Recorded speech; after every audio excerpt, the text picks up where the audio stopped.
warahmatullahi wabarakatuh. Sebelumnya izin untuk mempresentasikan kami dari kelompok 3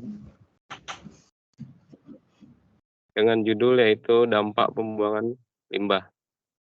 Oke, di next.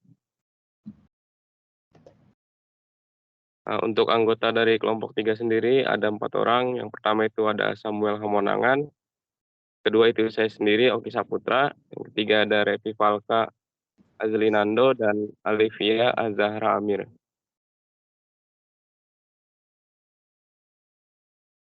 Oke, kita masuk ke limbah, yang mana limbah itu adalah sisa dari suatu usaha maupun kegiatan yang mengandung bahan berbahaya atau beracun yang karena sifatnya, konsentrasi, dan jumlahnya, baik yang secara langsung maupun tidak langsung, itu dapat membahayakan lingkungan, kesehatan, dan juga kelangsungan hidup manusia dan makhluk hidup lainnya.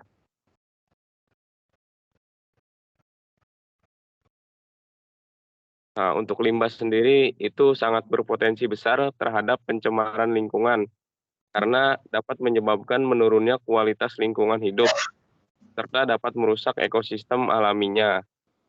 Adapun dampak negatif dari menurunnya kualitas lingkungan hidup itu baik terjadi pencemaran atau kerusakan sumber daya alam, adalah timbulnya ancaman atau dampak negatif terhadap kesehatan, kemudian menurunnya nilai estetika, kerugian ekonomi, dan terganggunya sistem alami.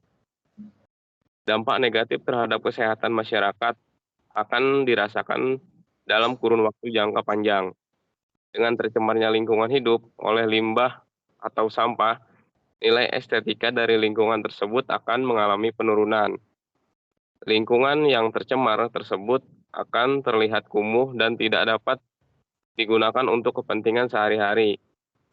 Dan tercemarnya lingkungan juga akan mengganggu sistem alami dari lingkungan tersebut. Karena komponen yang terdapat pada lingkungan itu terjadi kerusakan. Ya, untuk dari limbah sendiri itu ada 2 jenis, itu ada limbah organik dan limbah anorganik, yang mana limbah organik itu terdiri dari bahan-bahan yang bersifat organik seperti dari kegiatan rumah tangga, dan limbah ini mempunyai sifat kimia yang stabil sehingga zat tersebut akan mengendap ke dalam tanah, dasar sungai, danau, serta laut, dan selanjutnya akan mempengaruhi organisme yang hidup di dalamnya. Sedangkan limbah anorganik itu limbah ini terdiri atas industri atau limbah pertambangan. Limbah anorganik berasal dari sumber daya alam yang tidak dapat diuraikan, tidak dapat diperbarui. Air limbah industri dapat mengandung berbagai jenis bahan anorganik. Oke, selanjutnya untuk selanjutnya mungkin bisa dilanjutkan oleh teman saya. Oke, selanjutnya ada karakteristik limbah. Yang pertama, berukuran mikro. Karakteristik ini merupakan karakteristik pada besar kecilnya limbah atau volumenya. Contoh dari limbah yang berukuran mikro atau kecil atau bahkan tidak bias terlihat adalah limbah industri, berupa bahan kimia yang tidak terpakai yang dibuang tidak sesuai dengan prosedur pembuangan yang dianjurkan. Yang kedua ada dinamis, pencemarannya yang tidak dalam waktu singkat menyebar dan mengakibatkan pencemaran. Biasanya limbah ini dalam menyebarkannya diperlukan waktu yang cukup lama dan tidak diketahui dengan hanya melihat saja. Hal ini dikarenakan ukuran limbah yang tidak dapat dilihat. Yang ketiga, ada berdampak luas. Luasnya dampak yang ditimbulkan oleh limbah ini merupakan efek dari karakteristik limbah yang berukuran mikro, yang tak dapat dilihat dengan mata telanjang. Contohnya, dari besarnya dampak yang ditimbulkan yaitu ada istilah Minamata disease atau keracunan raksa. Di Jepang yang mengakibatkan nelayan-nelayan mengidap paralis atau hilangnya kemampuan untuk bergerak karena kerusakan pada syaraf. Kejadian ini terjadi di Teluk Minamata dan Sungai Jinsu karena pencemaran oleh raksa. Dampak pembuangan limbah. Pada sektor industri, limbah usaha kecil pangan dapat menimbulkan masalah dalam penanganannya karena mengandung sejumlah besar karbohidrat, protein, lemak, garam-garam, mineral, dan sisa-sisa bahan kimia yang digunakan dalam pengolahan dan pembersihan. Sebagai contohnya, limbah industri tahu, tempe, tapioka, industri hasil dari laut, dan industri pangan lainnya dapat menimbulkan bau yang menyengat dan polusi berat pada air bila pembuangannya tidak diberi perlakuan yang tepat. Yang kedua ada limbah industri kimia. Air limbahnya bersifat mencemari karena di dalamnya terkandung mikroorganisme, senyawa organik dan anorganik baik terlarut maupun tersuspensi, serta senyawa tambahan yang terbentuk selama proses fermentasi berlangsung. Kategori limbah industri ini adalah limbah bahan beracun berbahaya B3 yang mencemari air dan udara. Klasifikasi limbah. Limbah berdasarkan wujudnya, yaitu ada limbah cair, berbentuk cair yang dihasilkan oleh kegiatan non-domestik ataupun domestik yang dibuang ke lingkungan dan berpotensi mencemari lingkungan. Misalnya, sisa pembuangan berbentuk cair dari sisa buangan industri, limbah cair domestik, grey water, black water, dan yellow water. Yang kedua ada gas dan partikel, merupakan jenis yang berbentuk gas dan partikel, misalnya gas dari kendaraan bermotor atau gas buangan dari proses pengolahan pada industri. Yang ketiga ada wujud padat, hasil buangan yang berupa padat itu misalnya sisa pembuangan dari rumah tangga. Limbah berdasarkan sumbernya. Domestik adalah hasil buangan kegiatan rumah tangga, perkantoran, hotel, atau penginapan. Misalnya, sampah yang dihasilkan dari pemukiman berupa sampah makanan, kemasan, plastik, dan air sisa pembuangan domestik berupa air buangan dari toilet, kantin, atau air bekas cuci pakaian. Non-domestik, hasil buangan dari usaha atau kegiatan tertentu yang dapat berupa barang yang sudah tidak layak digunakan, kemasan suatu produk atau sampingan hasil produksi pada suatu kegiatan atau usaha, contohnya hasil pembuangan industri, pertanian, pertambangan, pariwisata, dan medis. Untuk berdasarkan sumbernya itu ada tabel di samping untuk melihat berapa durasi terurainya. Untuk dampak bagi kesehatan sendiri, yaitu satu ada keracunan yang akut, jadi keracunan akibat masuknya dosis tertentu dalam tubuh melalui mulut, kulit, pernafasan, dan akibatnya dapat dilihat dengan segera. Misalnya keracunan H2S, CO dalam dosis tinggi, dapat menimbulkan lemas dan kematian. Keracunan fenol dapat menimbulkan sakit perut dan sebagainya.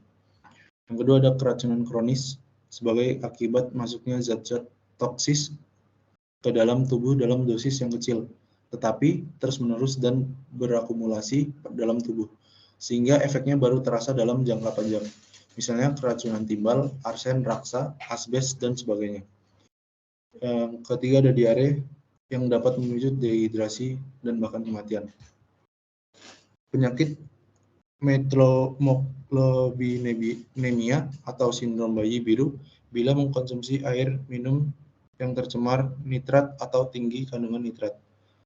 Yang terakhir ada penyakit infeksi seperti hepatitis, kolera, dan tipes penyakit ginjal. Selanjutnya akan dibacakan oleh Alfia. Oke, selanjutnya adapun dampak-dampak dari pembuangan sampah itu dapat mencemari air dan tanah di lingkungan, berbahaya bagi kesehatan, menghasilkan limbah, dan merusak ekosistem laut.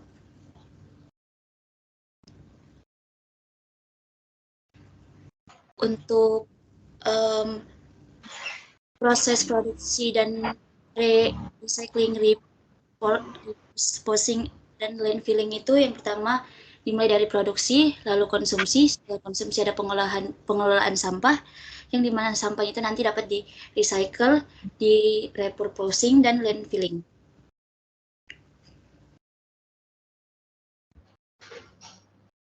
Lalu adapun pencegahan yang dapat dilakukan yaitu yang pertama, dapat mengolah limbah sebelum dibuang ke sungai atau ke saluran air yang lain. Yang kedua, pencegahan dan pengurangan sampah dari sumbernya.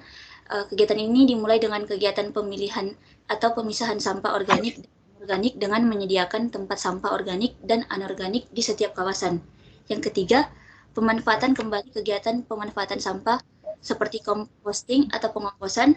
Sampah yang mudah membusuk dapat diubah menjadi pupuk kompos yang ramah lingkungan untuk melestarikan lingkungan. Lalu yang keempat, yaitu pemanfaatan sampah anorganik, baik secara langsung maupun tidak langsung. Pemanfaatan kembali secara langsung misalnya pembuatan kerajinan yang berbahan baku dari barang bekas atau kertas daur ulang. Sedangkan pemanfaatan kembali secara tidak langsung, itu misalnya seperti menjual barang bekas seperti kertas, plastik, kaleng, koran bekas, botol, gelas, dan botol air minum dalam kemasan. Lalu yang selanjutnya, tanamlah berbagai pepohonan di sekitar pabrik atau lingkungan sendiri. Cara paling mudah dan bijak dalam mengatasi pencemaran limbah pabrik adalah dengan menanam banyak pepohonan yang berada di sekitar pabrik. Limbah pabrik yang bersifat gas umumnya akan dibuang melalui teropong asap, lalu akan mencemari udara. Udara yang telah tercemar tersebut dapat mengakibatkan penipisan pada lapisan ozon. Oleh karena itu, dengan penanaman pohon di sekitar pabrik dapat menetralisis udara yang sudah tercemar sehingga tidak begitu berbahaya. Lalu selanjutnya, tempat pembuangan sampah akhir sisa sampah yang tidak dapat dimanfaatkan secara ekonomis baik dari kegiatan composting maupun pemanfaatan sampah organik jumlahnya mencapai kurang lebih 10%. Harus dibuang ke tempat pembuangan sampah akhir atau TPA. Di Indonesia, pengolahan TPA menjadi tanggung jawab masing-masing Pemda. Oke, berikut video mengenai limbah atau sampah.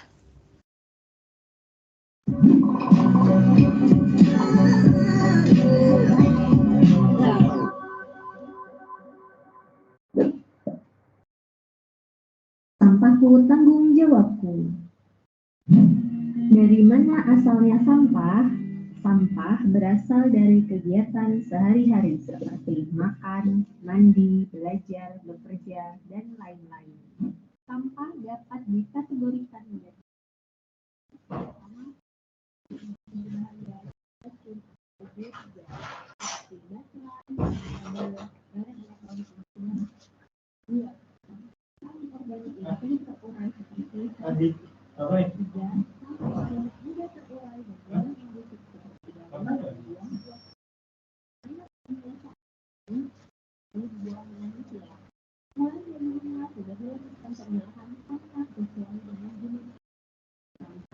organik dapat disalurkan ke pemulung atau bank sampah untuk didaur ulang. Sampah organik dapat diolah menjadi kompos di rumah. Sampah yang mengandung bahan B3 dapat disalurkan ke Dinas Lingkungan Hidup. 2. Dibuang tanpa dipilah. Di rumah tidak dilakukan pemilahan sampah. Semua jenis sampah dijadikan satu, dibuang di tempat sampah. Selanjutnya dibawa oleh petugas kebersihan dengan gerobak sampah ke tempat TPS atau tempat pembuangan sampah. Dan akhirnya dibawa oleh truk pengangkut sampah ke tempat TPST atau tempat pembuangan sampah terpadu. 3. Dibuang sembarangan. Dibuang ke sungai. Membuang sampah ke sungai dapat mengotori sungai dan menghambat aliran sungai. Sungai yang kotor dapat mencemari lingkungan dan aliran sungai yang terhambat dapat menyebabkan banjir ketika musim hujan tiba. Dibakar. Membakar sampah bukanlah solusi yang tepat untuk menghilangkan sampah. Membakar sampah menghasilkan asap yang mencemari lingkungan dan mengganggu kesehatan. Membakar sampah telah dilarang dalam Undang-Undang Persampahan Nomor 18 Tahun 2008. Cara pengelolaan sampah dengan 3 cara: cegah, pilah, olah. Cegah ialah Produksi tanah cegah merupakan momen penting untuk agar momen pilah dan olah tidak melelahkan. Contoh cegah dengan membawa kantong belanja sendiri, membawa tempat makan dan minum sendiri ketika bepergian. Pilah. Pilah adalah memilih sampah sesuai dengan jenisnya. Kategori sampah, pilah dapat dilakukan di rumah dengan memilih sampah sesuai jenisnya. Pemilihan sampah akan memudahkan pengelolaan sampah dan membantu pekerjaan petugas kebersihan. Olah. Olah adalah mengolah sampah menjadi bahan yang bernilai ekonomis. Olah dapat dilakukan di rumah dengan mengolah sampah organik menjadi kompos. Pengolahan sampah di rumah dapat mengurangi banyaknya sampah di TPA. Cegah, pilah, dan olah dimulai dari rumah. Sampahku, tanggung jawab.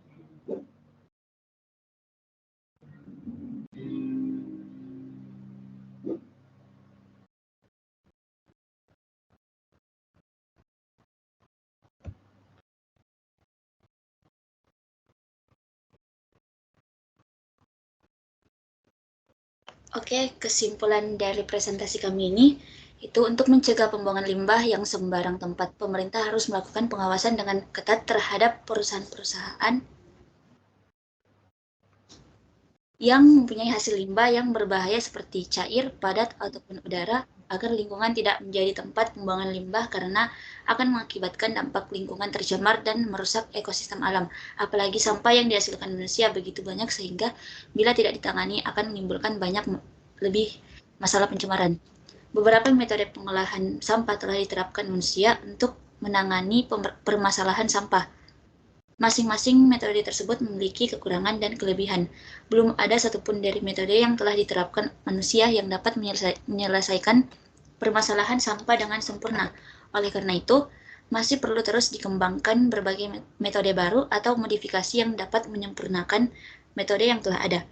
Penanganan limbah dapat padat yang sangat banyak dapat kita lakukan dengan cara atau metode penimbunan, insenerasi, pembuatan kompos, pembuatan biogas, dan daur ulang.